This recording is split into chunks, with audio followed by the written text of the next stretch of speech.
Hello everyone, welcome to my channel.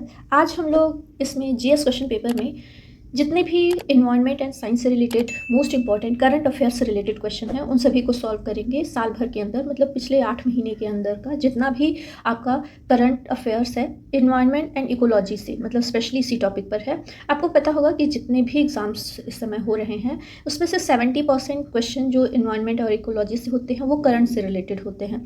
तो चलिए हम लोग शुरू करते हैं अपने क्वेश्चंस को। पहला दिया हुआ है, जलवायु संकट से निपटने के लिए COP28 सलाहकार समिति में शामिल होने वाले दूसरे भारतीय कौन बने हैं। तो यहाँ पे जब दूसरा भारतीय पूछा है तो पहले भारतीय का नाम हम लोग पहले जान लेते हैं। ये है सुनीता नारायणन, जो कि centre for science and environment में डायरेक्टर हैं। तो ये है पहली भारतीय महिला। और दूसरे हैं भारतीय बने हैं गौतम अडानी, मुकेश अंबानी, रतन टाटा या अजीम प्रेमजी। इसका जो राइट आंसर होगा वो होगा मुकेश अंबानी। यहाँ पर मुकेश अंबानी राइट आंसर।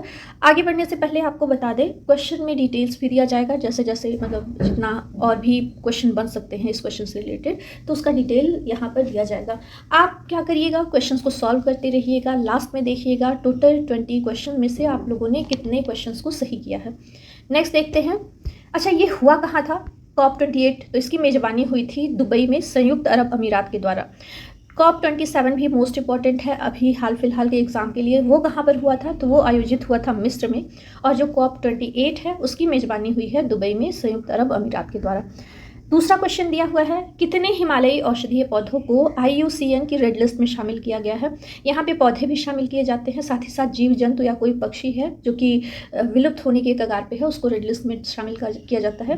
4, 3, 5, 8। तो कितने हिमालयी औषधीय पौधे हैं? इसका जो राइट आंसर होगा वो होगा आपका 3 पौधे। 3 हिमालयी औषधीय पौधों को इसमें शामिल किया गया है। चलिए इनके नाम हम लोग देख लेते हैं। इनके नाम है हिमालय में पाए जाने वाले 3 औषधीय पादप प्रजातियां। पहली है मेजोट्रोपिस पेलिटा, दूसरा है फ्रिटालारिया सिरोहोसा, तीसरा है डेक्टाइलोरिजा हैटागिरिया। इन तीनों को शामिल किया गया है और हाल ही में मूल्यांकन के बाद इसको रेड लिस्ट में शामिल कर लिया गया है।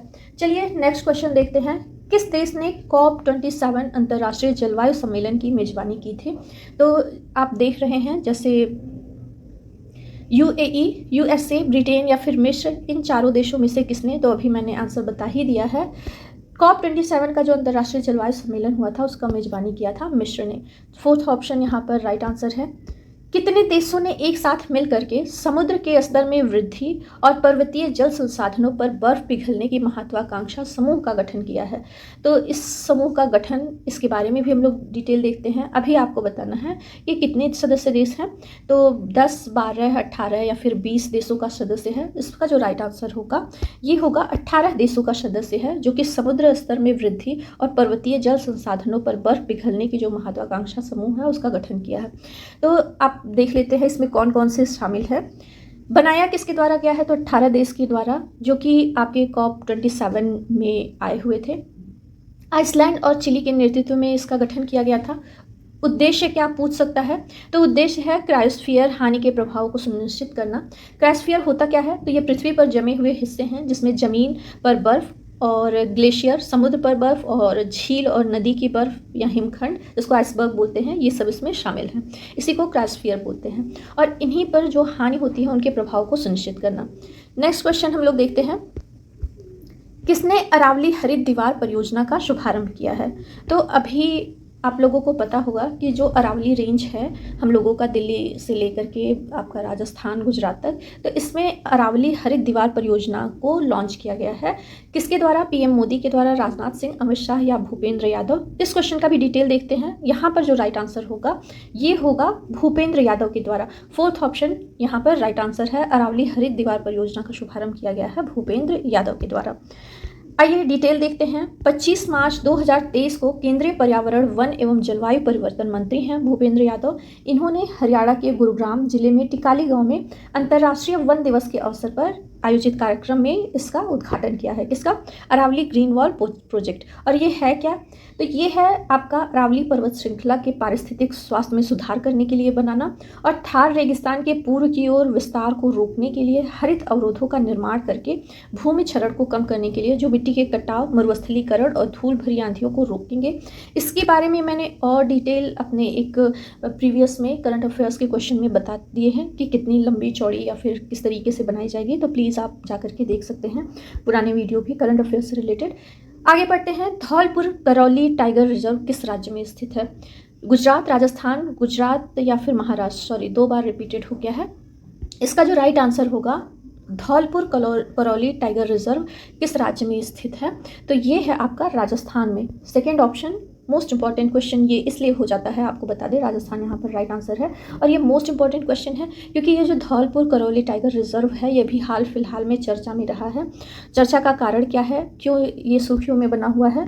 तो ये इसलिए बना हुआ है कि भारत का 54वां टाइगर रिजर्व इसको घोषित किया गया है। धौलपुर करौली टाइगर रिजर्व स्वीकृत किसके द्वारा किया गया है? तो राष्ट्रीय बाघ संरक्षण प्राधिकरण के द्वारा, जिसको NTCA बोलते हैं। राजस्थान के में इसके अलावा कौन कौन से हैं टाइगर रिजर्व? तो है मुकुंदरा हिल्स, रामगढ़ विषधारी, रणथंभौर और सरिस्का।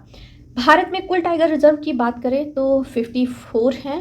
52वां कौन बना था? तो रामगढ़धारी विषधारी टाइगर रिजर्व जो कि राजस्थान में ही है। और 53वां बना था रानीपुर का टाइगर रिजर्व जो कि उत्तर प्रदेश में है। और 54वां बना है आपका Dholpur Karauli tiger reserve. Most important question है। चलिए नेक्स्ट देखते हैं। बटा गाइका क्रेटर किस देश में स्थित है? ये भी हाल फिलहाल में समाचार में सुर्खियों में रहा है, बटा गाइका क्रेटर। इसका आंसर देखते हैं। रूस, USA, ब्राज़ील या फिर इंडोनेशिया।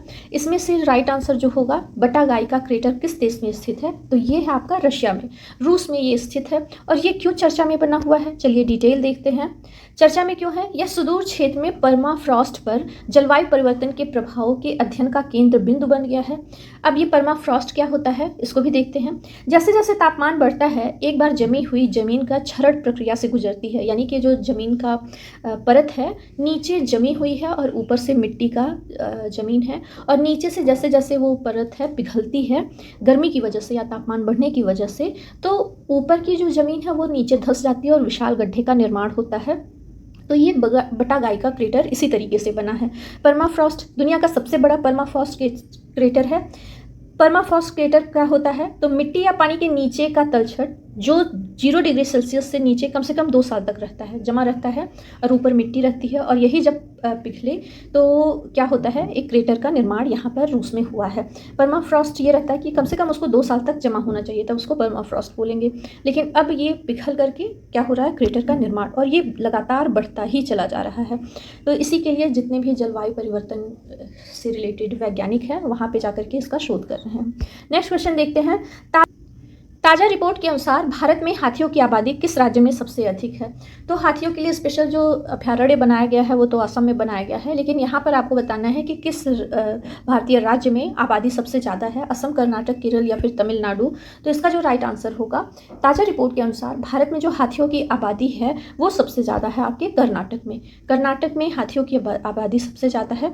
यहाँ पर जो राइट आंसर है सेकेंड ऑप्शन है। आइए थोड़ा डिटेल देखते हैं।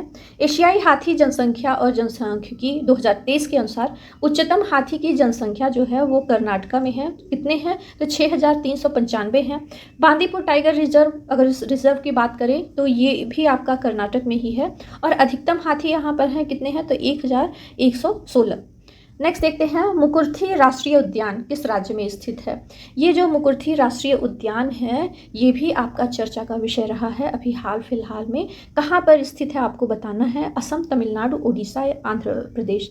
इन चारों में से जो राइट आंसर होगा, मुकुर्थी राष्ट्रीय उद्यान है आपके तमिलनाडु में। सेकेंड ऑप्शन यहाँ पर राइट आंसर हो जाता है। और इस तरीके से जो भी आपके अभयारण्य हो गया या राष्ट्रीय उद्यान है वो हाल फिलहाल में किसी न किसी वजह से अगर जो सुर्खियों में बने हैं तो उससे रिलेटेड वो कहाँ पे स्थित है या कब बना, ये चीज़ें आपके एग्जाम में आती रहती हैं। चलिए इसका डिटेल थोड़ा देखते हैं। चर्चा में क्यों है? तो तमिलनाडु वन विभाग ने अवैध शिकार पर अंकुश लगाने के लिए यहाँ पर कदम उठाया है। मुकुर्थी राष्ट्रीय उद्यान है नीलगिरी पठार पर, पश्चिमी घाट तमिलनाडु में स्थित है, और यह नीलगिरी बायोस्फीयर रिजर्व का हिस्सा भी है। यहाँ पर जो प्रसिद्ध जानवर पाए जाते हैं वो नीलगिरी तहर है। चलिए नेक्स्ट क्वेश्चन देखते हैं। हाल ही में किस नदी को गैर बारहमासी नदी घोषित किया गया है? ये यूपी से रिलेटेड करंट अफेयर्स में आ सकता है, तो सॉरी ये यूपी से रिलेटेड करंट अफेयर्स का क्वेश्चन है, इसलिए ये भी मोस्ट इंपॉर्टेंट हो जाता है। आपको बताना है गोमती, चंबल, लूनी या फिर केन। तो लूनी तो यहाँ पे होगा नहीं। अब आपको 3 ऑप्शन में से गेस करिए कि किसको हाल ही में गैर बारहमासी नदियाँ होती हैं जिसमें हर महीने पानी अवेलेबल होता है, लेकिन इसमें अभी इसको घोषित कर दिया गया है और इसके लिए बहुत ही आपके सरकार में, उत्तर प्रदेश सरकार में शोर भी मचा था कि इसको ऐसा ना घोषित किया जाए। तो गोमती, चंबल, केन, इन तीनों में से जो राइट आंसर है वो है गोमती नदी। गोमती नदी लखनऊ शहर उसी के किनारे बसा हुआ है और इसको अभी गैर बारहमासी घोषित कर दिया गया है। आइए डिटेल देखते हैं। घोषित है गोमती नदी, उत्तर प्रदेश सरकार का सिंचाई विभाग ने इसे घोषित किया है। गैर बारहमासी नदियाँ जो पूरे वर्ष भर नहीं बहती हैं। गोमती कौन है? तो गंगा की सहायक नदी है और गंगा मैदान की एक जलोढ़ नदी है। इसका उद्गम कहाँ पर हुआ था? तो फुलहर झील हम लोग जानते हैं, गोमतताल झील जिसे फुलहर झील कहते हैं, वहाँ से ये होता है। और ये है कहाँ पे? तो पीलीभीत में स्थित है। नेक्स्ट देखते हैं, एराविकुलम राष्ट्रीय उद्यान किस राज्य में स्थित है? तमिलनाडु, केरल, आंध्र प्रदेश, कर्नाटका। तो ये भी मोस्ट इंपॉर्टेंट क्वेश्चन हो जाता है। क्यों हो जाता है इसके बारे में डिटेल बाद में देखते हैं। अभी यहाँ पर देखते हैं, एराविकुलम स्थित है आपका केरल में। सेकेंड ऑप्शन यहाँ पर राइट आंसर है। एराविकुलम राष्ट्रीय उद्यान जो है वो केरल में स्थित है। और ये न्यूज़ में क्यों बना हुआ है? यहाँ पर जो कन्नन देवन हिल्स है, इस यहाँ पे चाय भी बहुत ज़्यादा उगाई जाती है। एराविकुलम राष्ट्रीय उद्यान स्थित है कन्नन देवन हिल्स पे, जो कि पश्चिमी घाट केरल में स्थित है। चर्चा में क्यों है? क्योंकि यहाँ पे हाल ही में फर्नारियम यानी कि फर्न पार्क की स्थापना की गई है। फर्न किसको कहते हैं? ऐसे पौधे जिनमें फूल नहीं होते हैं। और साथ ही साथ अगर जो एक वन है, स्वस्थ वन का ये सूचक कहलाता है। वन अगर जो स्वस्थ है तो वहाँ पे फर्न जरूर पाए जाते हैं, तो ये स्वस्थ वन के सूचक हैं। और यहाँ पे फर्नारियम यानी कि फर्न पार्क स्थापित हुआ है। अगर जो क्वेश्चन ऐसे पूछा जाए कि किस राज्य में फर्नारियम यानी फर्न पार्क की स्थापना की गई है, तो वो है आपका केरल में। भारत का पहला डुगोंग संरक्षण रिजर्व किस राज्य में बनाया जाएगा? डुगोंग, इसको आपको समुद्री गाय भी बोलते हैं। तमिलनाडु, आंध्र प्रदेश, उड़ीसा या कर्नाटक। तो किसमें डुगोंग संरक्षण रिजर्व बनाया जाएगा? तो इसका जो राइट आंसर होगा वो होगा आपका तमिलनाडु। डुगोंग बनाया जाएगा तमिलनाडु में, डुगोंग संरक्षण रिजर्व। और ये कहाँ पर बनाया जाएगा? तो इसको देखते हैं, पाक की खाड़ी बोलते हैं ना, पाक खाड़ी, जो कि आपकी कहाँ पर स्थित है? भारत और श्रीलंका के बीच में। तो यहाँ पर पहला डुगोंग संरक्षण रिजर्व बनाया जाएगा। डुगोंग के बारे में तो ये शाकाहारी समुद्री स्तनपायी है और इसको समुद्री गाय भी बोलते हैं। कहाँ पर मिलते हैं ये? मन्नार की खाड़ी में मिलते हैं, पाक की खाड़ी में मिलते हैं, कच्छ की खाड़ी में और अंडमान निकोबार द्वीप समूह में भी मिलते हैं।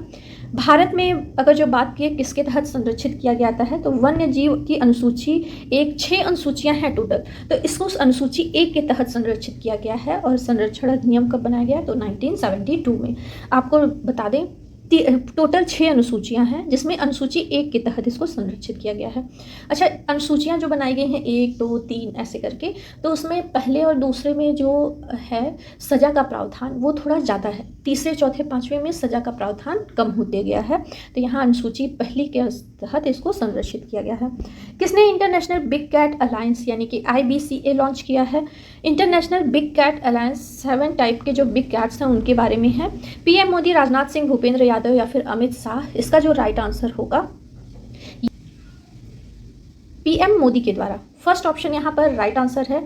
किसने इंटरनेशनल बिग कैट अलायंस को जारी किया है? तो वो किए हैं PM मोदी। फर्स्ट ऑप्शन यहाँ पर हम लोगों का राइट आंसर है। ये 7 बड़ी बिल्लियों के संरक्षण के द्वारा मोदी द्वारा लॉन्च किया गया है। बाघ, सिंह, तेंदुआ, हिम तेंदुआ, चीता, जगुआर और प्यूमा। इसके सदस्य देश कौन से हैं? तो यहाँ पे आपको बता दें, इन सारे कैट्स के रेंज में आने वाले टोटल 97 देश हैं, जहाँ पे ये सारे पाए जाते हैं। जगुआर हुआ, प्यूमा हुआ, चीता हुआ, हिम तेंदुआ हुआ, तेंदुआ, सिंह और बाघ। तो ऐसे रेंज वाले 97 देश इसमें शामिल हैं। 18 फरवरी 2023 को भारत में किस देश से 12 नए चीते लाए गए हैं? तो अभी आपको बताना है कि इस बार, मतलब पहले आपको बता दें 8 आ चुके हैं दक्षिण अफ्रीका से, नामीबिया से, और अभी हाल फिलहाल में 12 नए चीते मतलब इस साल लाए गए हैं फिर से। तो ये कहाँ से लाए गए हैं? दक्षिण अफ्रीका, माली, केनिया या फिर तंजानिया से। तो ये लाए गए हैं, फर्स्ट ऑप्शन यहाँ पर है दक्षिण अफ्रीका से 12 नए चीते लाए गए हैं। पिछली बार जो 8 लाए गए थे उसमें से 2 चीते डेड हो गए, मतलब मृत पाए गए हैं, जिसमें एक शासा नाम की मादा थी। उसके बारे में भी क्वेश्चन बन सकता है कि शासा नाम की मादा कहाँ पर मृत पाई गई है या फिर मृत पाई गई, उसका नाम क्या था? तो शासा था। यहाँ पर आपका जो राइट आंसर है दक्षिण अफ्रीका। थोड़ा फैक्ट देखते हैं, इसके संरक्षण या पुनर्वास परियोजना के अंतर्गत विश्व का पहला चीता पुनर्वास परियोजना बना है। कहाँ पर? भारत में बना है। दक्षिण अफ्रीका से लाए गए 12 चीतों को कूनो राष्ट्रीय उद्यान, इसके पहले भी कूनो में ही रखा गया था, अभी भी इनको कूनो में ही रखा जा रहा है। इसके अलावा 17 सितंबर 22 को मैंने बताया ना, पहले 8 चीतों को लाया गया था। कहाँ से लाया गया था? तब लाया गया था नामीबिया से, अभी दक्षिण अफ्रीका से लाया गया है। भारत के प्रधानमंत्री नरेंद्र मोदी ने मध्य प्रदेश के कूनो नेशनल पार्क में नामीबिया से लाए गए 8 चीतों को जंगल में छोड़ा था और ये न्यूज़ में भी आया हुआ था। अभी 12 चीतों को लाया गया है। नेक्स्ट क्वेश्चन देखते हैं, निम्नलिखित में से किस देश ने चक्रवात बिपरजॉय का नामकरण किया है?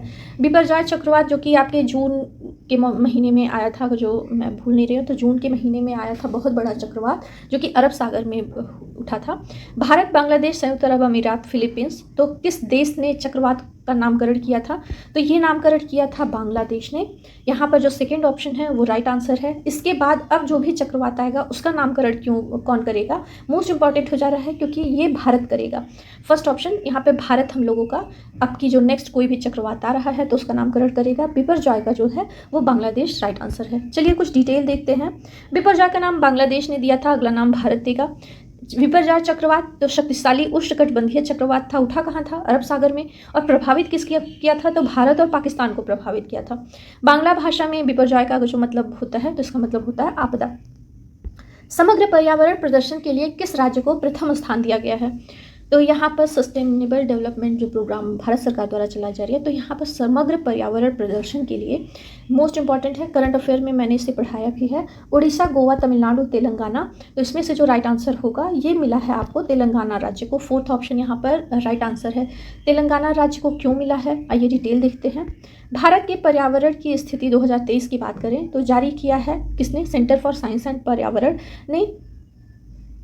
इसको समग्र पर्यावरणीय प्रदर्शन में पहले नंबर पर कौन है? तो तेलंगाना। क्यों है? बढ़ते वन क्षेत्र में, यानी कि यहाँ का वन क्षेत्र तेजी से बढ़ रहा है और नगर पालिका के जो अपशिष्ट उपचार हैं वो इनका पूरे देश में प्रथम पर है। तो इसके लिए नगर पालिका अपशिष्ट उपचार के लिए शीर्ष पर और बढ़ते वन क्षेत्र के लिए तेलंगाना नंबर 1 पर है। दूसरे नंबर पर किसका नाम आता है? तो वो मध्य प्रदेश का। तीसरे नंबर पर जो किसी का बात आता है तो वो दिल्ली और चौथा गुजरात है। कभी कभी दूसरा पूछ लेता है या तीसरा पूछ लेता है, तीसरा तो नहीं लेकिन दूसरे नंबर पर कौन है ऐसा भी पूछ सकता है क्वेश्चन को टफ बनाने के लिए। तो आपको कम से कम 3-4 तो पता होनी ही चाहिए। मार्च 2023 में किस राज्य ने थनथाई पेरियार वन्यजीव अभयारण्य को 18वां वन्यजीव अभयारण्य घोषित किया है? ये 18वां वन्यजीव अभयारण्य घोषित किया है मतलब उसी राज्य में। तो किसने अपने राज्य के थनथाई पेरियार वन्यजीव अभयारण्य को राज्य का 18वां वन्यजीव अभयारण्य घोषित किया है? गुजरात, तमिलनाडु, कर्नाटक या फिर केरल? इसका जो राइट आंसर होगा वो होगा आपका तमिलनाडु सरकार ने। यहाँ पर सेकेंड ऑप्शन राइट आंसर है। आइए इसके बारे में थोड़ा डिटेल देखते हैं। तमिलनाडु सरकार ने थनथाई पेरियार वन्यजीव अभयारण्य को राज्य का 18वां वन्यजीव अभयारण्य घोषित किया है। यह कहाँ पर स्थित है? तो इरोड जिले तमिलनाडु में स्थित है और पाए जाने वाले जानवर यहाँ पे 10 बाघ, हाथी, तेंदुए, जंगली सुअर, गौर और हिरण पाए जाते हैं। वेटलैंड संरक्षण के लिए वेटलैंड बचाओ अभियान किसने शुरू किया है? ये भी मोस्ट इंपॉर्टेंट क्वेश्चन है, वेटलैंड से रिलेटेड और करंट अफेयर का भी है। भूपेंद्र यादव, नितिन गडकरी, पीएम मोदी, अमित शाह, चारों में से राइट आंसर जो होगा वेटलैंड संरक्षण जो अभियान है वो जारी किया गया है भूपेंद्र यादव के द्वारा। फर्स्ट ऑप्शन यहाँ पर राइट आंसर है। डिटेल देखते हैं। भूपेंद्र यादव हैं कौन? तो आपको पता होना चाहिए, पर्यावरण, वन एवं जलवायु परिवर्तन मंत्रालय इनके अधीन है, इसके मंत्री हैं। 75 हम लोगों के देश में पूरे वेटलैंड्स हैं। भारत में, एशिया में अगर जो पूछा जाए तो रामसर वेटलैंड का सबसे बड़ा नेटवर्क कहाँ पर है? तो वो भारत में स्थित है, एशिया में। रेणुका वेटलैंड भारत की सबसे छोटी वेटलैंड है। कौन सी है? सबसे छोटी रेणुका वेटलैंड। सबसे बड़ी कौन सी है? सबसे फेमस भी है। आप लोगों के लिए ये एक होमवर्क समझ लीजिए, आपको इसके बारे में डिटेल में मुझे लिख करके बताना है। आपको बता दें ये आपका वेस्ट बंगाल में है, इतना हिंट आपको काफ़ी होगा। आपका इसके बारे में डिटेल जितना भी आप चीज़ें जानते हो वो प्लीज़ लिख करके मुझे बताइए। रेणुका वेटलैंड भारत की सबसे छोटी रामसर साइट है, इस चीज़ को आप लोग ध्यान रखिएगा। और कहाँ पर स्थित है? तो हिमाचल प्रदेश में। और आपको बता दें वेटलैंड से रिलेटेड 75 वेटलैंड से रिलेटेड मैंने एक वीडियो बनाया हुआ है जिसको आप ऊपर आई बटन में देख सकते हैं और वहाँ पर जा कर के आप डिटेल इस वीडियो को देख लीजिएगा। केंद्रीय पर्यावरण, वन एवं जलवायु परिवर्तन मंत्रालय ने वन्यजीव संरक्षण अधिनियम अनुसूची 3 के तहत किस पौधे को संरक्षित पौधों की सूची में शामिल किया गया है। अब यहाँ पर देखिए अनुसूची 3 पूछा है, अभी इसके पहले मैंने ऊपर पूछा था तो वहाँ पे डुगोंग के बारे में, तो वो अनुसूची 1 के तहत संरक्षित किया गया था। यहाँ पर अनुसूची 3 में क्या है कि यहाँ पे जितने भी आपको दंड मिलेंगे वो थोड़े से कम होंगे। आपको बताना है नील कुरिंजी, जिसको स्ट्रोबिलैंथिस कुंथियाना बोलते हैं, साइकस बेड डोमेन या फिर ब्लू वांडा, जिसको ब्लू ऑर्किड के नाम से जानते हैं, कुथू, सौसूरिया लप्पा, इसमें से कौन सा राइट आंसर है। आपको बता दें भारत में ये चारों के चारों जो हैं पौधे संरक्षित पौधों की सूची में शामिल हैं। राइट आंसर कौन सा है अभी, तो इसका जो राइट आंसर होगा वो होगा फर्स्ट ऑप्शन नील कुरिंजी स्ट्रोबिलैंथिस कुंथियाना जिसको बोलते हैं, इसका वैज्ञानिक नाम है। क्यों ये मोस्ट इम्पॉर्टेंट रहा है अभी, तो इसके बारे में थोड़ा हम लोग डिटेल में पढ़ते हैं। भारत ही नहीं बल्कि ये दुनिया में और किसी देश में नहीं खिलते हैं, सिर्फ और सिर्फ भारत में। कहाँ पर, जो आपका नीलगिरी नहीं, मतलब पश्चिमी घाट है, यहाँ पर केरल और तमिलनाडु में नील कुरिंजी जो है मुख्यतः खिलते हैं। और मेनली बात करें तो सिर्फ केरल में।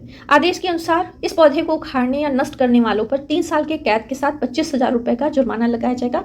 यानी कि इस पौधे को आप नष्ट नहीं कर सकते हैं, उखाड़ नहीं सकते हैं, किसी तरीके की क्षति नहीं पहुँचा सकते हैं। साल 2006 में केरल के जंगलों का जो है वो 32 वर्ग किलोमीटर इलाका जो है इस फूल के लिए संरक्षित और सुरक्षित रखा गया है। इसे कुरिंजी माला सेंचुरी का नाम भी दिया गया है।